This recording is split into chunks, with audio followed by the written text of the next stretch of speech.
Welcome to Behind the Basketball. Today we are diving deep into the life and career of one of the most tireless workers the NBA has ever seen.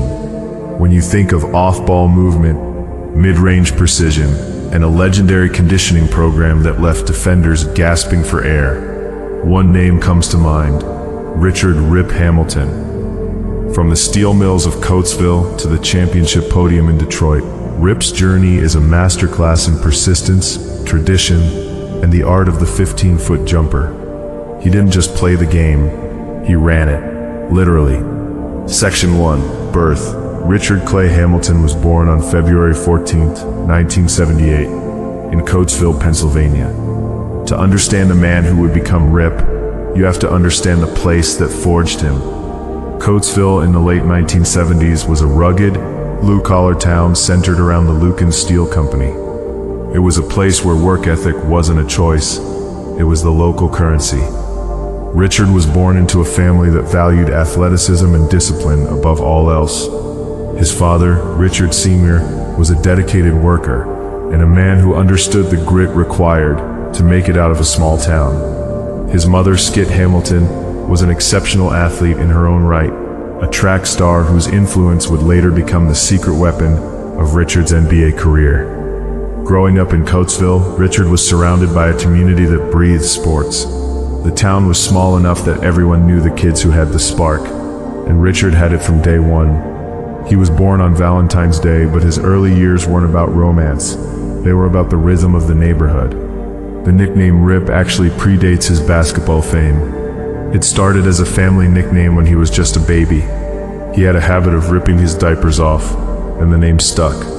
Little did anyone know that Rip would one day describe the way he tore through NBA defenses. His childhood was framed by the sound of a basketball hitting the pavement and the sight of his mother running. While other kids were focused on flashy highlights, Richard was observing the endurance of his parents. The Steeltown environment taught him that nothing was given. If you wanted to shine, you had to be willing to do the dirty work when no one was watching. The cold Pennsylvania winters didn't stop him. If anything, they hardened his resolve. He spent his early years learning that his body was his greatest tool. In Coatesville, you were either working the steel or working the court, and Richard Sr. made sure his son understood the responsibility of carrying the Hamilton name. Richard's birth in 1978 placed him right at the beginning of a golden era for Pennsylvania basketball. He was part of a generation that would eventually see the state produce some of the greatest talents in the history of the sport. But back then, he was just a skinny kid on the East Coast, learning the fundamentals of the game from his father and the fundamentals of breathing and stamina from his mother. The foundation laid in those first few years, the mixture of maternal speed and paternal grit, would eventually create a player who could outrun the best athletes in the world for 48 minutes straight. By the time Richard entered middle school, the Rip nickname was synonymous with the best athlete in the district. This was the era where his legendary conditioning began to take shape. While most middle schoolers were focused on making their first dunk or learning how to cross someone over, Rip was focused on his lungs. Under the guidance of his mother, Skit, he began a regimen that was unheard of for a 12-year-old. He wasn't just playing basketball, he was a track and field standout. He ran the 400-meter and 800-meter races, distances that require a specific kind of pacing and kick. In middle school, Rip began to realize that he wasn't going to be the biggest player on the court, nor was he the most explosive leaper. However, he discovered he had a gear that other kids didn't possess. He could run at full speed, catch his breath in a matter of seconds, and do it again. During his middle school years, he developed the habit of moving without the ball. He noticed that if he kept running through screens and cutting through the lane, his defenders would eventually start leaning on their knees, gasping for air. That was the moment he would strike. It was during these middle school games that the legend of his mid-range jumper began. Coaches noticed that Rip didn't need to get all the way to the rim to be effective.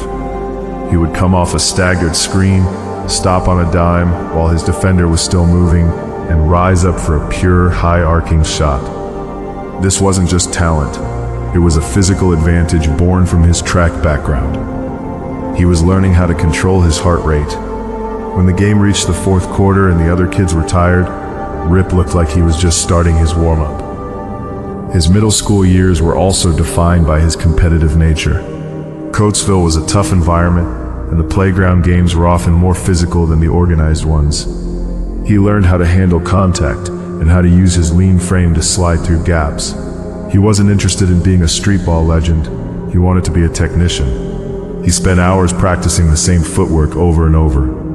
While his peers were trying to emulate the and one style of play that was beginning to emerge, Rip was looking at the greats who used efficiency to win. His middle school coaches often remarked that he had the professional habits of a man twice his age. He was punctual, he was focused, and he never complained about the miles he had to run. The Hamilton method was being perfected before he even had a driver's license. Richard Hamilton's high school career at Coatesville Area High School is the stuff of Pennsylvania legend. Standing at 6'7", with a wingspan that seemed to go on forever, he became a national sensation. By his sophomore year, the entire state knew that something special was happening in Coatesville. He wasn't just a local star, he was a tactical weapon. Under the coaching of Jim Smith, Rip was given the green light to dominate, but he did so within the flow of a team system that emphasized his unique movement. The most famous aspect of his high school years was the rivalry and friendship with another Pennsylvania guard, Kobe Bryant. While Kobe was tearing it up at Lower Merion, Rip was matching him point for point at Coatesville. The two were often compared as the top recruits in the state. They played with and against each other in various camps and tournament circuits. This competition pushed Rip to another level. Seeing Kobe's Mamba mentality up close validated Rip's own obsessive work ethic. While Kobe was the flashy, high-flying prodigy destined for the NBA straight out of high school, Rip was the smooth, relentless scorer who seemed to have a gravitational pull on the ball. In his senior year, Rip averaged over 27 points per game. He led Coatesville to heights the program had never seen, becoming the school's all-time leading scorer. His performance in the state playoffs was legendary, often taking over games in the final minutes simply because he was the only player on the court who wasn't exhausted. He was named a McDonald's All-American in 1996, a distinction that solidified his status as a top 10 recruit in the nation. In the McDonald's game, he scored 10 points and showed the world that he could thrive even when surrounded by the elite of the elite. Recruiters from every major program in the country descended on Coatesville. They saw a player who could score at all three levels, but more importantly, they saw a player who was coachable. Rip wasn't a ball stopper. He understood the geometry of the court. When he finally chose the University of Connecticut, it was a move that changed the trajectory of Big East basketball. He left Coatesville as a hero, a young man who had taken the values of a steel town and turned them into a scholarship to one of the most prestigious programs in the country. He had proven that he could carry the weight of an entire town on his shoulders, and do so without breaking a sweat. College. The rise of Rip. When Rip Hamilton arrived at UConn in the fall of 1996, Jim Calhoun knew he had a special talent, but he didn't realize he was getting a player who would define the program's greatest era. Rip's freshman year was an immediate success. He joined a team that was hungry to prove it belonged in the upper echelon of college basketball. He averaged 15.9 points per game as a freshman, earning a spot on the All-Big East freshman team. He was the perfect successor to the great Ray Allen, who had just left for the NBA. Like Allen, Rip was a pure shooter, but he brought a different kind of chaotic energy to the floor with his constant motion. His sophomore year, 1997-1998, saw Rip explode onto the national scene. He averaged 21.5 points per game and was named the Big East Player of the Year. He led the Huskies to a Big East tournament title and a deep run in the NCAA tournament. It was during this time that he earned the reputation as the best conditioned athlete in college sports. Opposing coaches would literally design their entire defensive schemes around trying to stop Rip from running. They would bump him, hold him, and double team him, but he would just keep circling the court until he found an inch of daylight. The pinnacle of his college career came in his junior season, 1998-1999. This was the year UConn finally climbed the mountain.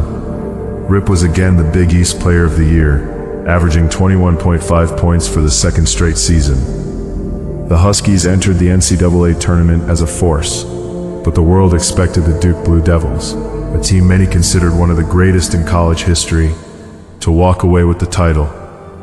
In the national championship game, Rip Hamilton put on a performance for the ages. He scored 27 points against a legendary Duke defense, hitting difficult shots and leading the Huskies to a 77-74 upset victory. For his efforts, Rip was named the Final Four Most Outstanding Player. He ended his UConn career as the school's second all-time leading scorer, with 2,036 points. He had won a national championship, 2 Big East Player of the Year awards, and had become a first-team All-American. He had nothing left to prove at the amateur level. He had taken Jim Calhoun's tough love coaching style and used it to become the ultimate winner. When he declared for the 1999 NBA draft, everyone knew he was a pro's pro. He wasn't just a shooter, he was a champion with a championship-tested mid-range game. 1999-2000, the rookie transition. The 1999-2000 season was Rip's introduction to the professional grind. Drafted 7th overall by the Washington Wizards, the young shooting guard found himself on a team in transition. Coming off a national championship at UConn, the expectations were high, but Rip was physically lean and needed to adjust to the strength of NBA defenders. He appeared in 71 games, starting only 12, as the Wizards eased him into the rotation. He averaged 9.0 points and 1.8 rebounds per game. Despite the low scoring average, his potential was evident in his shooting mechanics and off-ball movement. He shot 42% from the field and showed a glimpse of his future as a free throw marksman, hitting 77% from the charity stripe. He was learning the nuances of the NBA game, often spending time watching veterans like Mitch Richmond. The season was a foundational one, focused on building the stamina required for an 82-game schedule. He lacked the bulk to fight through screens consistently, but his engine was already among the best on the team. By the end of the year, it was clear that while he wasn't yet a star, he had the fundamental tools to become a primary scoring option in the nation's capital. 2000-2001, the breakout. In his second season, Rip Hamilton took the leap that many scouts expected. His playing time surged from 19 minutes to 32 minutes per game, and his production followed suit. He started 42 of the 78 games he played, averaging 18.1 points, 3.1 rebounds, and 2.9 assists. This was the season Rip began to establish himself as one of the premier young scorers in the Eastern Conference. He was becoming more comfortable using his track star conditioning to wear down opponents. He recorded several 30-point performances, including a 30-point game against the Nets in November. His shooting splits improved across the board, and he was becoming a focal point of the Wizards' offensive schemes. The most important development this year was his increased confidence in the mid-range. He wasn't just a spot-up shooter. He was beginning to create his own shot off curls and down screens. Defenders were starting to realize that chasing him for 30 minutes was a nightmare. While the Wizards were still struggling as a collective unit, Rip was a bright spot, proving that he was capable of carrying a heavy offensive load. He finished the season as one of the most improved players in the league, setting the stage for the arrival of greatness in DC. 2001-2002, mentorship under MJ. The 2001-2002 season was perhaps the most influential of Rip's early career due to the return of Michael Jordan to the court. Playing alongside the greatest of all time was a masterclass for the young guard. Jordan was notoriously hard on Rip, famously telling him that he wasn't good enough to wear Jordan brand sneakers yet, a tactic designed to ignite Rip's competitive fire. Rip responded by averaging a career-high 20.0 points per game. He was becoming a surgical scorer, leading the Wizards in several offensive categories. He played 63 games, starting 57, and saw his free throw percentage skyrocket to 89%, second best in the entire NBA. Jordan's presence forced Rip to be more efficient. He couldn't afford to waste possessions. He learned the value of footwork and the triple threat position from the master. Despite Rip's individual brilliance and the buzz surrounding MJ's return, the Wizards missed the playoffs.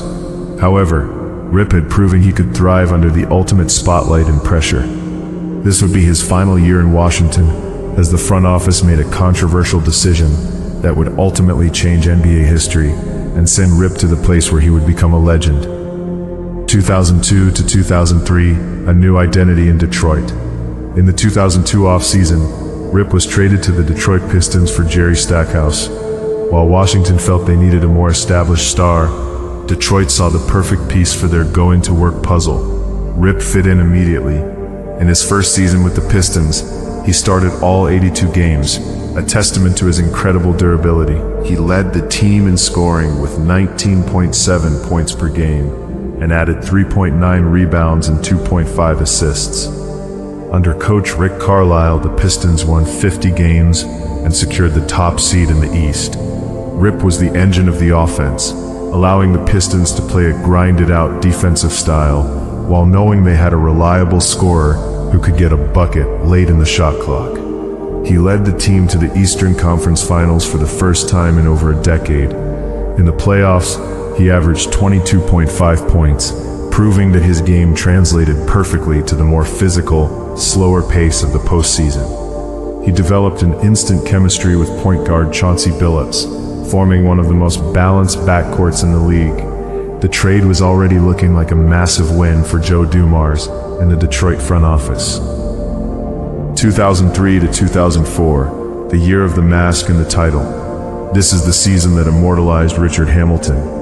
Early in the year, he suffered a broken nose, the second of his career, and was forced to wear a clear plastic protective mask.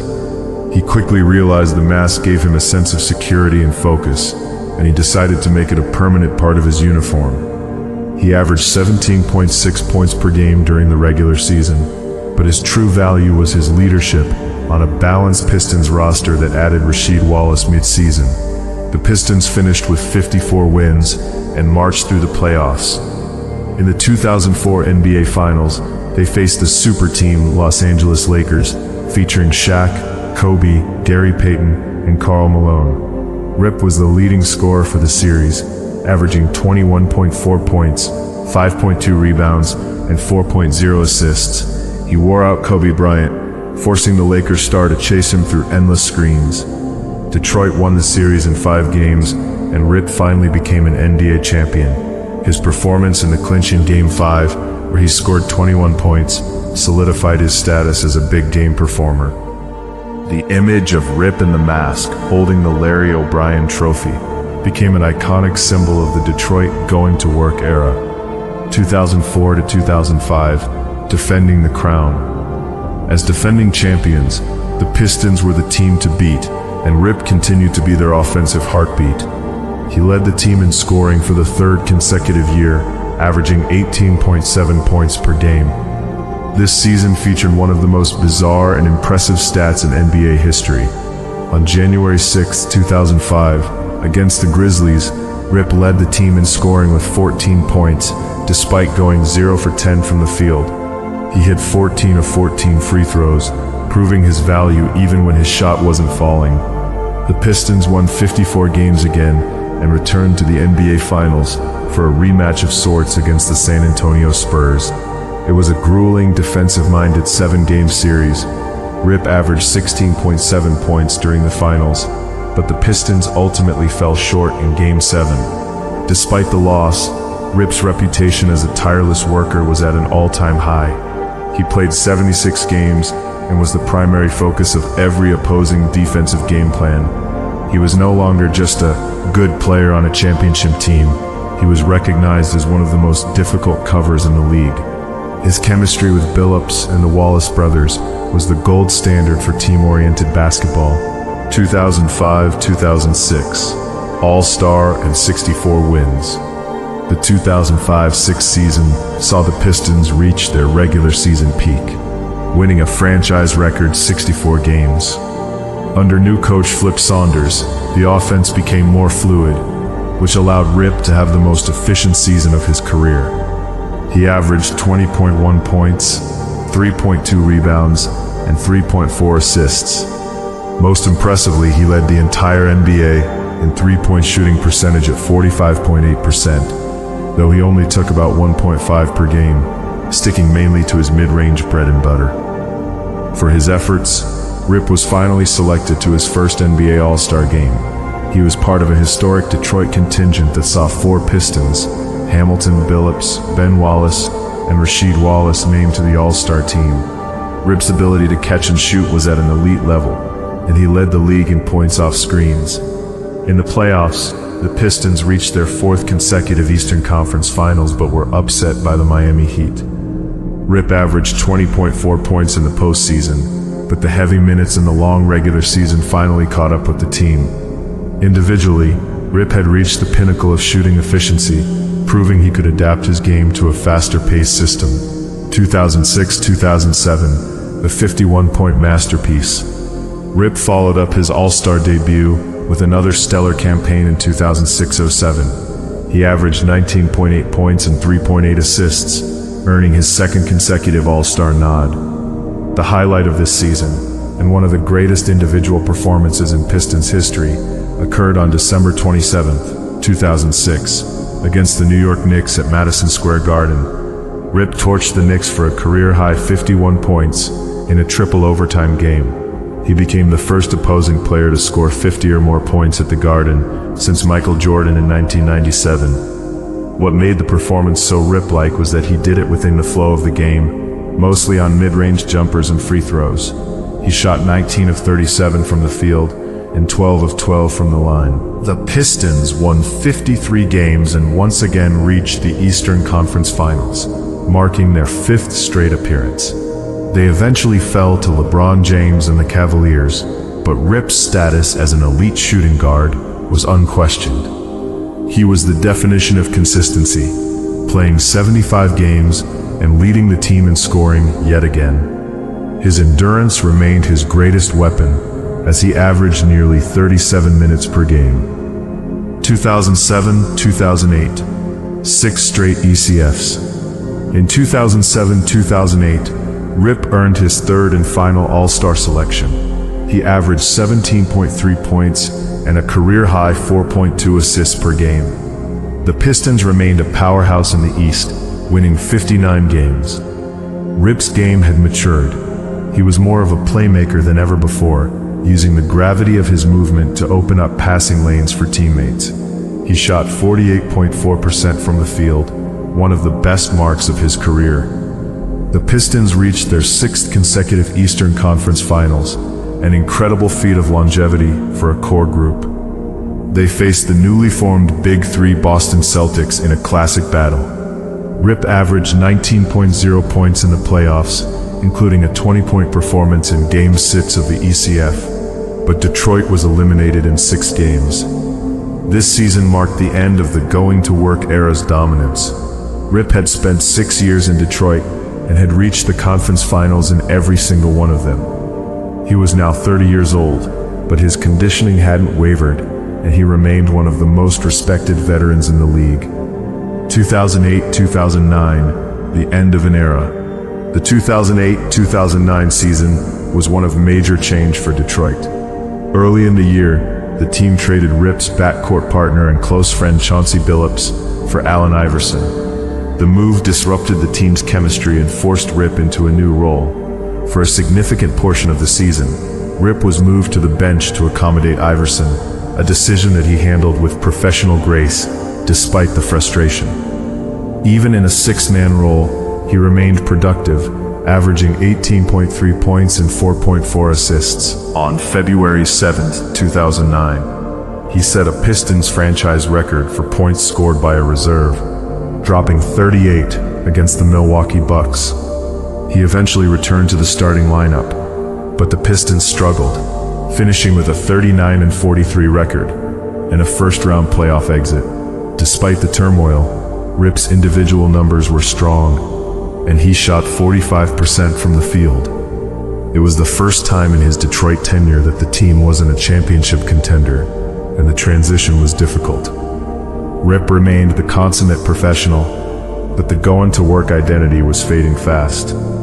2009 to 2010, injury struggles. As the Pistons entered a full rebuilding phase, Rip's 2009-10 season was marred by injuries. He played in only 46 games, the lowest total since his rookie year. Despite the limited action, he was still an effective scorer when on the floor, averaging 18.1 points per game. He dealt with nagging ankle and hamstring issues that were likely a result of the thousands of miles he had run over the previous decade. The Pistons were a bottom-tier team in the East, and trade rumors began to swirl around the veteran guard. However, Rip remained a leader for the younger players like Rodney Stuckey. He had a few classic performances, including a 31-point game against the 76ers, showing that the mid-range jumper was still as lethal as ever.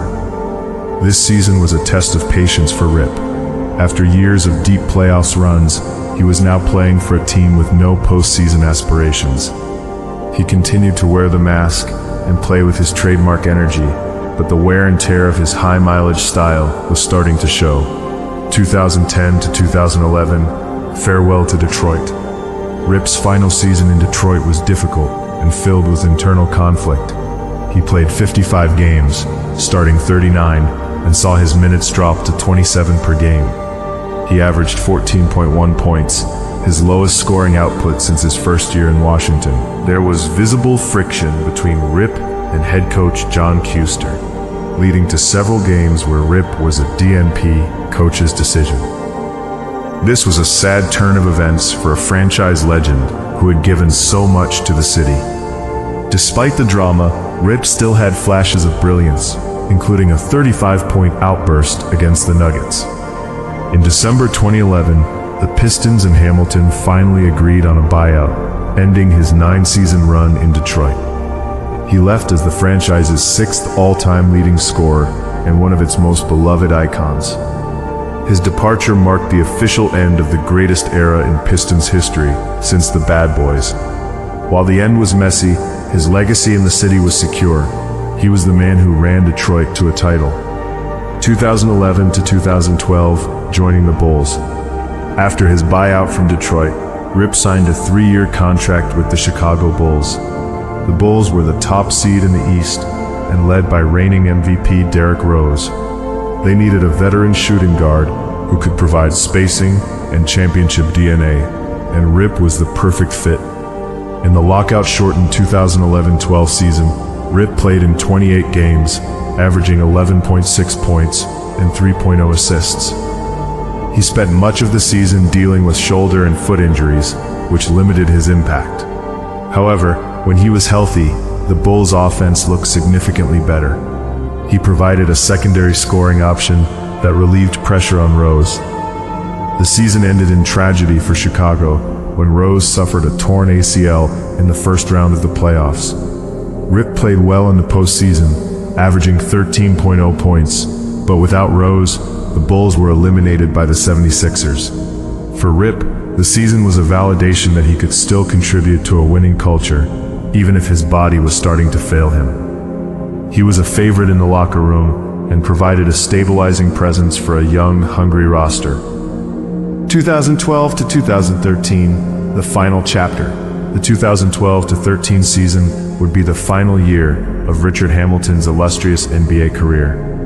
At 34 years old, he played 50 games for the Bulls, starting 45. He averaged 9.8 points and 2.4 assists in about 21 minutes per game. With Derrick Rose out for the entire season, the Bulls relied on a by-committee approach, and Rip was a key part of that veteran rotation. He helped lead the gritty Bulls to the second round of the playoffs, where they eventually lost to the Miami Heat. Rip's final NBA game was on May 15, 2013. He officially announced his retirement in 2015, finishing with 15,708 career points.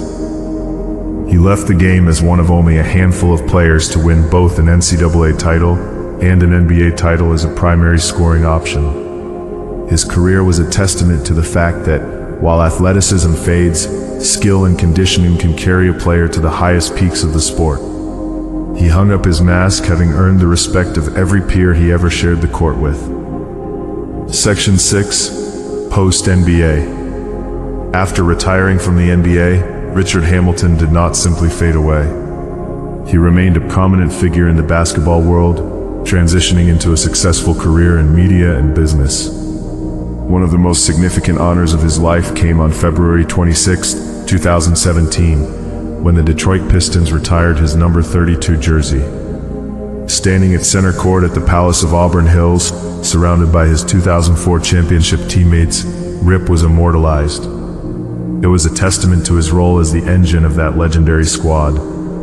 Off the court, Rip has been a devoted father and husband, residing in Florida with his wife TJ and their children. He has leveraged his NBA earnings into various smart investments and has been a frequent guest analyst on networks like NBA TV and ESPN, where he provides expert insight into the modern game. He also founded the Rip City Foundation, focusing on youth education and healthy living, specifically teaching kids about the importance of physical fitness, the very thing that made him a star. He remains an ambassador for the game, often seen at UConn games supporting the next generation of Huskies. His legacy as the marathon man of the NBA continues to inspire players who value the art of the mid-range and the importance of tireless movement. That concludes our deep dive into the life of Richard "Rip" Hamilton. From the track stars of Coatesville to the rafters of Detroit, his story is one of pure, unadulterated work. He proved that you don't need to be the loudest person in the room to be the most effective. You just need to be the one who never stops moving. Thank you for joining us on Behind the Basketball. Don't forget to like and subscribe for more deep dives into the legends of the hardwood.